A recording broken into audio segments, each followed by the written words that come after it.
So moving forward, we have Command of the Cavalry, which kind of stands out as another one of these cards that just kind of searches up something for free and also has upsides elsewhere. In this case, it's search out mounts. Kind of feels a similar role as like maybe a Stoneforge Mystic. 2 mana, 1/2 EGB set for searches something, pay mana cost, tap, put it in play. Well, it doesn't cheat on mana cost like Stoneforge. Or no, it does cheat on the equip cost, but it doesn't cheat on the front side. So different type of cheating, I guess. So of course, that kind of leads to the question of, well, what ride creatures are you getting? There's a few decent ones. Nothing that's super exceptional by itself. You get kind of cool things like Scavenger of the Old Bay, which is really exciting when you have it as a mount. That's in blue, so maybe not the easiest thing to do. Headless Carriage is another interesting one, which is honestly just kind of a good card. A lot of the numbers kind of work out well. Free discard outlet gives itself Death Touch and Indestructible kind of nice keywords. And if you can ever ride it, it's kind of incredible. Does force a third color if you're trying to work it with Command of the Cavalry. Scourge of the Mountains is probably the most natural thing to play Command of the Cavalry with. Not very easy to cheat and play, but just kind of a nice card in general. Yeah. And the other kind of side of the red-white ride creatures is Proudline, which, while not exceptional, is really good if you're playing it off Command of the Cavalry. Yeah, let's cost 1 mana. You know if the mounts have ride costs that are large enough to cheat? Not that many mounts in general. I think most of them are pretty similar to the actual mana cost. Yeah, just quick look through. Most are 1 more, 1 less. So I think this is just kind of Command of the Cavalry is just kind of a very solid deck that you can build around. All these cards aren't like the best, but if you're trying to look at with a card that fetches them for free, they look a lot better. Command of the Cavalry is also fetchable with Toddy, which is kind of a nice thing. Always nice to go and get those 2 dots for free in your white decks. Yeah. Moving forward, we have another very interesting card in Chief of the Rundfora, which... What's your first impression of this card? I feel like it's a combo piece somewhere, because you basically just return a bunch of ETB creatures, but then I'm not sure what to do after that. I guess... And be happy with your 8/8 Trample Ward 3. I guess, but like... Reuse GTs. Seems decent enough, even if you're just kind of playing it fair. Well, I mean, how easily can you get the cost down and still be happy with what you end up with? I mean, Mana Dorks kind of get the cost down by 3 almost. Oh yeah, I guess it works really well with Mana Dorks. Logger Recluse also. Oh yeah, Logger Recluse. In that conversation. L as another kind of good creature to bounce back. So did you just play this thing in the L deck, like the 5-color L deck, and just be happy with it? That's one way to do it. I mean, it's not a human, so you can play it with Lone Survivor. Oh yeah, right. So you don't really want to be balancing Lone Survivor, but you totally can. If you want to kind of build around it more, and if you want to be using it as a combo piece, you can make use of its kind of fat mana cost. Right, you can... Well, no, I think it's a bit too fat to really fetch anything off of it. Well, so Back in the Pack is a good card, right? Right, yeah. So what's your favorite 9-drop in the format, Ricky? Have a favorite 9-drop? I don't even know what 9-drops are even in the format. There's actually not that many 9-drops in the format, all things considered. Look at the one starting with C. CQ Champion? But you don't have that many lands. Does that... Well, the thing is that Beckham gets you 2 of them. They're legendary, though. Wait, huh? Yeah, we can lose a 1/1 or so. Okay, so across the glory. Like, how many lands are you expecting to have? I don't know, like 4. Okay, so like you make a bit of power and toughness. Yeah, just a bit, about 30 or so. Yeah, I guess that works. Seems decent enough. I agree. Oh, you can get out Rini. Like Rini is a 9-drop now. Somehow I'm less excited for that, but yes, you totally could. Yeah. So kind of a nice thing you can do with that is Ancestral Council works with it kind of well, especially as you're back in the pack. Other kind of neat things you can do with it is Portal Fracture actually works pretty well with it, despite not being a creature. Well, I mean... That's in terms of getting it out, if you're kind of working with this back in the pack kind of idea. Yeah, but then as well. I guess you don't care about the power or toughness once that thing actually gets out. Yeah, if you have enough kind of card value generators. I think you're pretty happy with a 6/6 or an 8/8, and that's only 3 or 4 cards. Right. Ancestral Council is definitely a very good card at refilling your hand. Of course, there's a bunch of basically everything that has enters the battlefield on it that costs like less than 3 mana is going to work really well with this. If you're a bit worried about your HQ champion getting stuck in your hand, you can play Witcher Spring's Promise, which is not the most aggressively costed card, but can kind of turn all your mana dorks that you pick up with your Rundfora into more useful cards. Also just innately draws a card, so not even the absolute worst to just play out. You can also kind of do funkier things with kind of go all in on combo plan with Wild Invocation, since you're kind of already playing with kind of go wide creatures. Right. Kind of already getting to a decent amount of mana, playing a lot of these 1 to 3 drops. Wild Invocation kind of makes use of all those things. So you Wild Invocation out of 3 drop, you make a copy of it, and then you bounce off them or something? No, you're just not happy with your 2/3 drops. Even. But it's also a nice thing. Nice utility spell to get with Ancestral Council, even. Yeah, I guess. You could also try like Impromptu Escapade. Another kind of 2-drop that gets your creature. Kind of works with Rundfora and Ancestral Council. Maybe even just Rundfora in the sideboard. So you doesn't clutter up your hand. Definitely has a lot of potential, in my opinion. So moving on, we also have the Embattled Package. So I think one of the really interesting card is Knights of the Burning Pyre, which costs 1 less for each embattled creature you control. So you can get this down to 2 mana, and you get a 4/3 haster that when it attacks, hits the opponent for a bunch of damage if you have a bunch of embattled creatures. Yeah, this card's really scary. Yeah.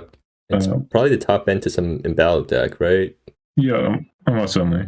Maybe like a very natural curve, I think, that you probably want to have with a deck that's trying to get embattled is 1-drop embattled creature, 2-drop embattled creature, hopefully self-enable, Core Light Champion, that kind of stuff, and then turn 3 Knight of the Burning Pyre, and suddenly have a 3-drop that's dealing 6 damage, which is just really nasty.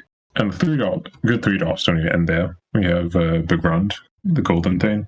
So it's a Rabble Master that works with it. Yeah, it kind of goes even beyond a Rabble Master. It's not even stuck at 1 token a turn. And not only that, it's just he has really good stats. Oh yeah, it does 3 mana, 2 for Double Strike Vigilance. Wow, this thing's pushed. Yeah, this card is just scary on its own. It seems kind of hard for him to even lose in combat. There's kind of the top end. It does get a bit sketchier with the 1 and 2 drops, because you have like Surface Expeditioner, I think. Yeah. Yes. As a very good aggressive card. War Pay 3 Life is a kind of nasty line of text. And if it's embattled, it shocks the opponent on attacks, which is also kind of nasty. The real question with any kind of embattled deck is how are you getting embattled? Where there's a decent chance you're going to have to play these kind of awkward cards. There's like Core Light Champion, and that kind of set of Aura Shapers just in general are probably your best bet to kind of turn on embattled. But there's only so many of those. Though maybe they're just enough, to be completely honest. Oh, I don't think there's that many. You probably need to supplement a bit. Well, I think there's 3 pretty solid ones, if I'm remembering correctly. Yeah, Valyri Triton, Core Light Champion. I think there's just 2 in the... You still have Core Light Mystic, I guess, if you're that desperate. Yeah, if you're getting a bit desperate, you can definitely kind of look at that kind of stuff. Like the kind of draft chaff archetype filler. The lifelink is kind of nice at times. Yeah, lets you win races. You can also look at stuff like Cavorting Beauty, which is normally not a card that would entirely be recommended, but works exceptionally well here. Experience is another kind of thing that works. Eager Hatchling being an all-right card. Yeah. Lieutenant Daisy Saxon is, if you want to just load up on cadence kind of spells, is another kind of way to enable all your embattled desires. Void Veldheim as well. Yeah. Definitely some options. None of them particularly exceptional. None of those put counters on things. So maybe you need to rely on the Aura Shapers to enable your battle cards that don't self-enable. Well, Underpass Sentinel is a really good card that puts counters on stuff. So like... Yeah, not only does it put on your 1-drop, also puts on your 3-drop. Yeah. Which sounds pretty good to me. And it also protects your embattled creatures, so like... Sounds even better. Exactly. I think those are kind of the main decks that I'd be looking at as like kind of full decks that don't really need a ton of looking into because there's kind of a good amount of cards that work with it. But they're just kind of more general. There are a lot more cards that kind of play into specific build-arounds where there's kind of a lot of questions on how you might want to build it. So starting off as Zirrat, very interesting card. It's almost like Rini, except in a different color and doesn't make tokens. The main difference is that Zirrat does not immediately win the game, unlike Greenie. Which is probably a good thing. Yeah, good for balancing. The problem with deck building is that you need another good threat, probably two, and those aren't easy to come by a lot of times, where really you prefer an instant sorcery threat, but there's not that many of those. You have Nightmares Unseen. That's kind of the major one. You can also go like Beta Duckling or Denitha Markbruiser as more alternatives. But there's a lot of awkwardness where that's still kind of threat light. There's also not instants and sorceries. A lot of the stuff that plays well in blue that uses the graveyard uses up the graveyard. So Cane Dancer is an example. If you want to play more controlling shell, Confirm Hypothesis, Exile itself. Right. It's kind of annoying. Zirrat is a very good card, both the plus and minus are very versatile, but I think there might be some problems finding a shell where it feels like a very good card. Rushwater Raider. This card is kind of crazy, to be completely honest. It's embattled support, I guess. Yeah, but notably it activates itself. Yeah. So turn 1 Rushwater Raider, turn 2 improve, hit them, draw a card. Sounds good. You want to play in an embattled deck or just on its own? You can do either. Actually, can't you just play in Merfolk? Because does Merfolk have good ways to enable it? Like, they have Roulette Champion, right? And other Aura Shapers? Yeah, you could definitely play it in Merfolk. I'm not entirely sold that Merfolk is that great of a tribal archetype. It certainly works, but I think the payoffs are a bit weaker than something like Soldiers or Pirates. Right. Which have these kind of incredible cards. I think Merfolk isn't quite there as a tribal archetype. I think Rushwater Raider just as a standalone card is pretty solid. Yeah. So one of the cards I think is very interesting is only Pale Horse, which is a really random common from Quest for Roseblade. I mean, it's an Nantuko Husk with Ride. Yeah, so there's a few interesting things about this card. First of all, this effect basically always punches above its weight class, where it's just really nasty effect. Free stack outlets rarely see print for a reason, because it's scary. Where a lot of the more degenerate stuff in Magic, maybe not like fully degenerate, but degenerate creature decks use free stack outlets, and free stack outlets that can also kill you. It's pretty nasty. Yeah, I'm pretty sure Pale Horse is like the only or the cheapest card with this effect in the format right now. Yeah, not only is it one of the cheapest effects, but it also has pseudo built-in evasion, because you can just toss it onto a basic creature, then sack your entire board and laugh at the opponent. Oh yeah. And like it's ride 1, so it's extremely cheap to toss onto something. Yeah, the other thing that I'll mention is that it's a zombie. And well, knowing having the zombie type isn't that relevant. Hitting a Pale Horse off an Eldraine's Masterpiece is kind of really scary. And really, I think the problem with a lot of these kind of soul synergy cards is that you have to like actually pay 2 mana to play it, where you can't also advance your board at the same time. Where Eldraine's Masterpiece kind of lets you cheat on that a little bit. Right. So you can play something like 1 drop on turn 1, 2 more 1 drops on turn 2. And of course, that's pretty easy to do because there's a lot of 1 drop zombies that would kill themselves. Yeah. Turn 3 Eldraine's Masterpiece, hit a Pale Horse, hit in, and then suddenly this Pale Horse is looking incredibly scary on turn 4. And do mounts come back after the rider dies? Yes. If you kill a guy that this thing's on, then it just comes back and you enchant something else. Yes. And of course, sack outlets are kind of nice, especially with like exile removal and whatnot. Kind of just really nice to have around. Actually, it does sacrifice a creature, so you can sacrifice the thing that's riding it to just get it off the mount, in case that's ever relevant. Yeah, actually it's kind of interesting because it lets you cheat on the mana for moving it around. Yeah. Because normally you'd have to pay a black to unattach, and then a black to reattach. But if you just sack the rider, then you can just the black. You just top them off back, let them die, and then... I guess it's kind of a flavor win. Yeah. Although you miss out on +2/+2 on a new guy, so... Yeah. Yeah. But I think this card has pretty serious potential. It might be the strongest reason to play zombies Like, I think the synergy with the Eldritch Masterpiece and all the zombies that recur themselves is a really scary kind of synergy. It might not be there yet. Zombies in general just don't have that many synergy pieces. But I think that kind of basis for a deck is kind of very neat. Yeah. But moving forward, we have another card that I'm kind of excited for, but also pretty hesitant to say that will work. Is Field Tender. Well, I mean, So it's a Crucible of Worlds on a stick. yeah, so what's interesting is that you may play lands from your graveyard. It shows up pretty exclusively in older formats. Like, they're pretty exclusive to like legacy and vintage type stuff, which is really interesting. Though I guess that's probably just Wasteland and Strip Mine and whatnot. Yeah. Well, in this But format, we have shifting lands and also fetch lands, so yeah. Yeah, but Crucible of Worlds and the Snake that does it as well doesn't do is make free 1/1s whenever you play land. So just playing Field Tender, getting back fetch land, cracking fetch land gets you, or shifting land, a bit less cost in electoral, with you 2/1/1s, which sounds pretty good to me.